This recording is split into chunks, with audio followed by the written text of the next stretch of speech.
Gospod Bogovič, v približno letu in pol zdajšnje sestave Evropskega parlamenta in dobrem letu dni delovanja Evropske komisije je Evropska unija doživela marsikaj. Kaj jo je po vašem najbolj zaznamovalo? Res je, da se je v tem dobrem letu zgodilo zelo veliko stvari, manj prijetnih, več neprijetnih, tako da je bilo prva polovica letošnjega leta, pa tudi že lansko leto zaznamovano predvsem z vojno v Ukrajini, potem tudi z Grčijo, grožnjo po razpadu evrskega območja.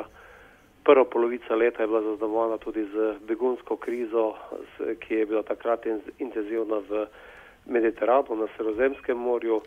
Druga polovica leta pa prestavitev tega težišča begunske krize na balkansko pot, ki smo jo občutili tudi v Sloveniji. Pri tem tudi neenotnost držav članic Evropske unije, kako začeti z reševanjem te krize.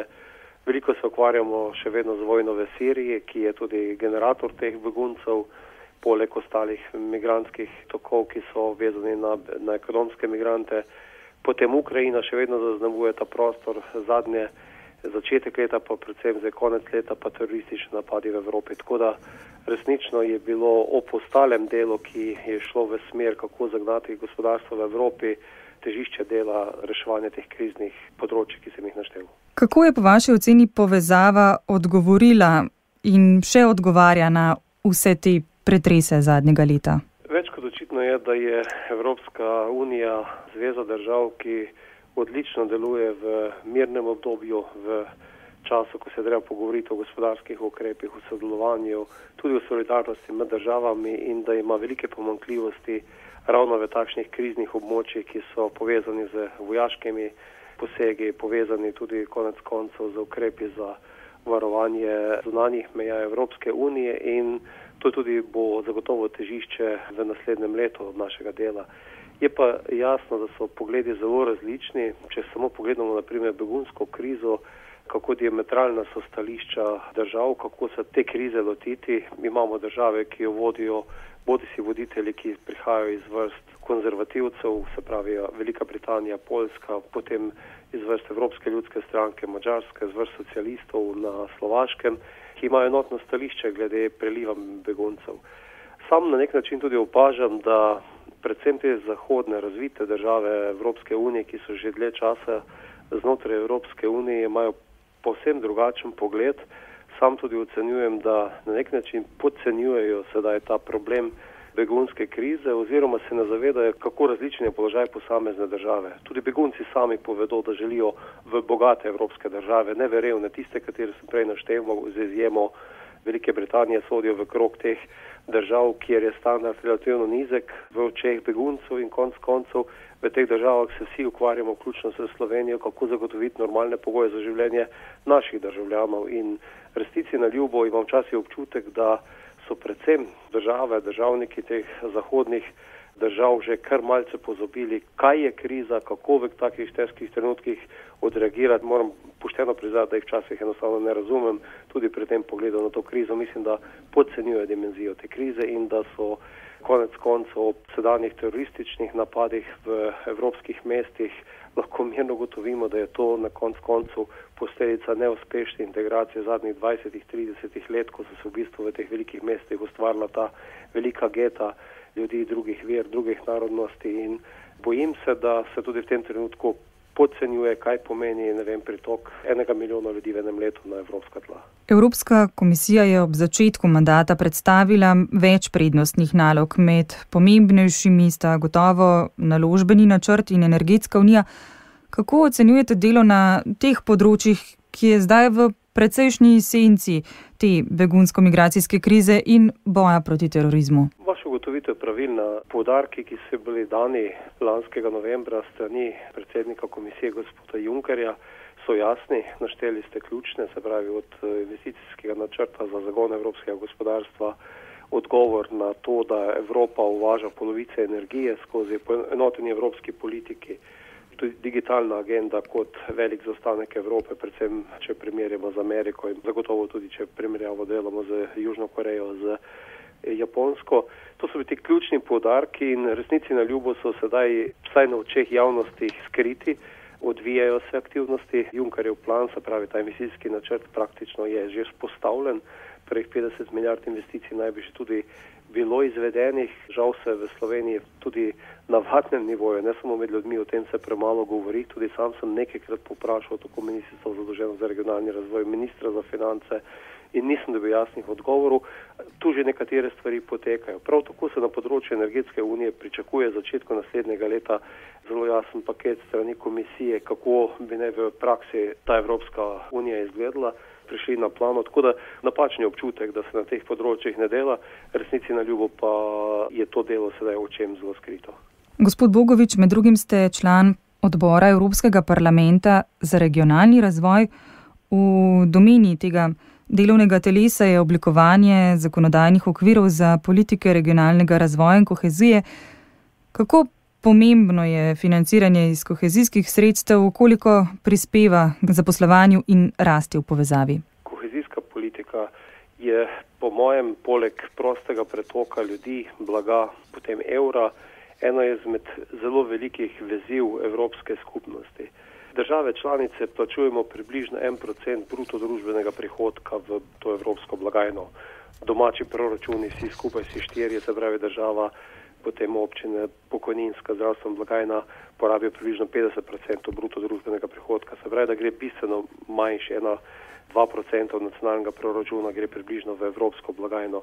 Vendar pa so to sredstva, kjer se pri porabi teh sredstev naredi predvsem skozi kohezijsko politiko to razliko, da države neto plačnice, se pravi razvitejše države, vlagajo del teh sredstev, ki jih plačajo tudi preko programov kohezijske politike v države, ki so v razvojnem zaostanku. Na nek način to tudi te razvite države priznajo, da je to tudi vložek v nova tržišča in v razvoj teh držav. Za države, ki pa so neto prejemnice teh sredstev, pa pomeni to zelo velik razvojni denar.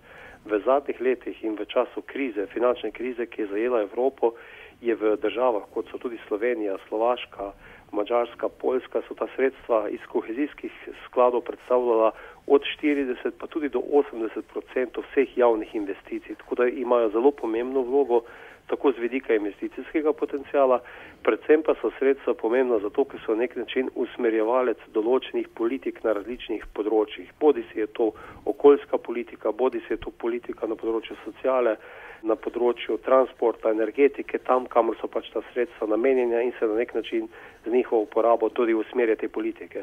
V tem času smo zelo veliko spregovorili najprej o tem, kako uspešno zaključiti obdobje 2007-2014, za katerega vemo, da se še lahko izvajajo programi v letih 14-15. Hkrati, kako uspešne so bile države pri zagonu nove finančne perspektive, kjer lahko Slovenci ugotovimo, da imamo neverjeten zaostanek zopet, 2 leti sta za nami, ni še zunaj razpisov iz finančne perspektive 14-20, se pravi leti 14 in 20 sta zamujeni. Prepričan sem, da se bo to zelo poznalo tudi v gospodarski rasti v naslednjem letu, ker ne bo razpisov iz tega področja. Prav tako pa se že v delovni skupini znotraj Evropske ljudske stranke intenzivno pogovarjamo o tem, kakšna bo kohezijska politika po letu 2020, se pravi v letih 2017-2018 se bo praktično že določil okvir, v katero smer se bodo ta sredstva usmerila v prihodnje. Tako da gre za zelo pomembno politiko. Tu je poleg kmetijstva največ denarja, se pravi tudi drugi odbor, ki ga pokrivam, kmetijstvo ima tam slabih 40% evropskih sredstev, preko regionalne politike tudi približno 35%, se pravi, da je finančno velik obseg in zelo pomemben vir, s katerim se usmerja razvoj in pa kreira tudi evropska miselnost. Gospod Bogovič, kot delegat sodelujete tudi pri stabilizacijsko pridružitvenem parlamentarnem odboru Evropska unija Srbija. Srbija je konec avgusta s Kosovom podpisala 4 sporazume, ki nekako predstavljajo velik korak k normalizaciji dvostranskih odnosov med državama. Kaj pomeni ta dogovor za nadaljne pridruževanje tako Srbije kot morda tudi Kosova Evropski uniji? V Evropskem parlamentu se vedno bolj uporablja izraz države Zahodnega Balkana, kamor sodita tudi Srbija, Kosovo, Albanija, Makedonija, Črna Gora, Bosna. To so vse te države, ki imajo politiko usmerjeno proti približevanju Evropske unije. Sam sem, kot ste dejali, član te delegacije, hkrati pa tudi podpredsednik skupine prijateljev Srbije, kajti sam sem prepričan, da je za stabilnost Evrope zelo pomembno, da bi ta del Evrope, se pravi države Zahodnega Balkana, čim prej postali del Evropske unije. To ne pomeni, da bi kdo njim pogledal skozi prste, ampak da bi ravno skozi proces približevanja Evropske unije se na nek način razvila in demokracija v teh državah, predvsem pa to, kar ste v vprašanju izpostavili, normalizirali odnosi v tej regiji. Odnos med Srbijo in Kosovem je bil eden izmed ključnih pogojev sploh za odprtje poglavij Srbije. Še enkrat samo ocenjujem, da to smo se dobro prepričali, še enkrat več v tej begunski krizi, ki izvira iz Bližnjega vzhoda, predvsem in iz Afrike. Mi imamo še svež spomin na begunsko krizo 90-ih let, ko je bila vojna na Balkanu. Res si želim, da bi te države čim prej se razvile v tej smeri, da bi tudi mladi v teh državah imeli perspektivo v teh državah, da bi kreirali neko sodobno proevropsko politiko, kjer bi tudi konec koncev vladali neki normalni odnosi, se spoštovali te osnovne principe Evropske unije in na ta način tudi Slovenija zelo veliko pridobi. Pridobi v gospodarskem sodelovanju z deželami, državami, s katerimi je tradicionalno gospodarsko zelo uspešna in ima veliko izmenjavo, na drugi strani imamo pa mir v svoji bližini, kajti prepričan sem, da se bomo v naslednjih letih bistveno več ukvarjali s to osnovno vrednoto mirom, kot smo se v zadnjih letih. Ste tudi nadomestni član v odboru za kmetijstvo in podeželje. Kmete v Evropski uniji je v preteklem letu močno razburila ukinitev mlečnih kvot, ampak srečujejo se tudi s težavami na trgu mesa, sadja, zelenjave. Zaradi vseh teh težav so šli tudi na ulice. Kako vi vidite težave kmetov v Evropski uniji? Se ustanove povezave znajo odzvati na pravi način, znajo pomagati? Kmetijska politika je zadnja politika, ki je povsem skupna kmetijska politika, se pravi v rokah tudi Evropske unije in je poenotena v vseh državah v veliki meri in tudi v veliki meri tudi financirana iz Evropske unije. Ena od ugotovitev, ki je bila v zadnjih nekaj letih, je bila, kot ste omenili, na področju mleka, da je prišel čas, da bi se regulirana proizvodnja z mlečnimi kvotami ukinila. Te odločitve so se sprejemale tam že nekje leta 2008-2009 in stopile v veljavo s 1. aprilom lanskega leta, se pravi z novim kvotnim letom. Žal se je to zgodilo v zelo, zelo kočljivem trenutku, ko je na eni strani se začelo ohlajati to gospodarstvo na Kitajskem, ker se je veliko računalo tudi na izvoz mlečnih izdelkov, povečan izvoz v ta del sveta.